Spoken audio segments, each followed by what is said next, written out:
Israel Iran যুদ্ধে পুরো বিশ্ব যখন আতঙ্কিত সময় পার করছে, ঠিক তখনই মার্কিন প্রেসিডেন্ট ডোনাল্ড ট্রাম্পকে নোবেল শান্তি পুরস্কারের জন্য মনোনয়নের সুপারিশ করলেন পাকিস্তানের সেনাপ্রধান জেনারেল ওসিম মনির। হোয়াইট হাউসের মুখপাত্র আনা কেলি এ তথ্য নিশ্চিত করেন।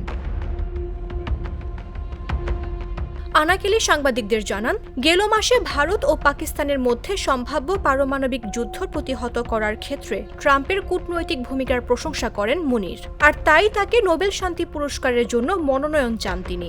এর পরপরই প্রেসিডেন্ট ট্রাম্প হোয়াইট হাউসে মনিরকে স্বাগত জানান।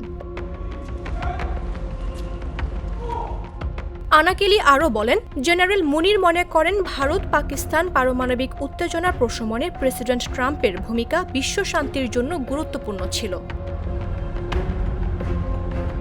তবে ভারতের পক্ষ থেকে এ দাবিকে বারবার অস্বীকার করা হয়েছে।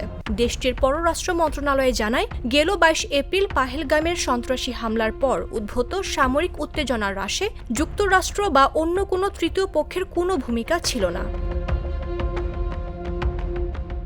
নোবেল শান্তি পুরস্কার সাধারণত ৪টি মূল ক্ষেত্রে অবদান রাখার জন্য প্রদান করা হয়ে থাকে: অস্ত্র নিয়ন্ত্রণ ও নিরস্ত্রীকরণ, শান্তি আলোচনার প্রচেষ্টা, গণতন্ত্র ও মানবাধিকার রক্ষা এবং একটি সুসংগঠিত ও শান্তিপূর্ণ বিশ্ব গঠনের কাজ করা। তবে মার্কিন প্রেসিডেন্ট ডোনাল্ড ট্রাম্পকে নোবেলের মতো পুরস্কারের জন্য মনোনয়ন দেয়া হয় কিনা তা দেখতে তাকিয়ে থাকবে পুরো বিশ্ব।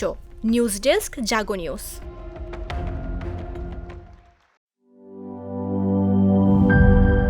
এই ঈদে জামা জুতো অ্যাক্সেসরিজের ডিসকাউন্ট।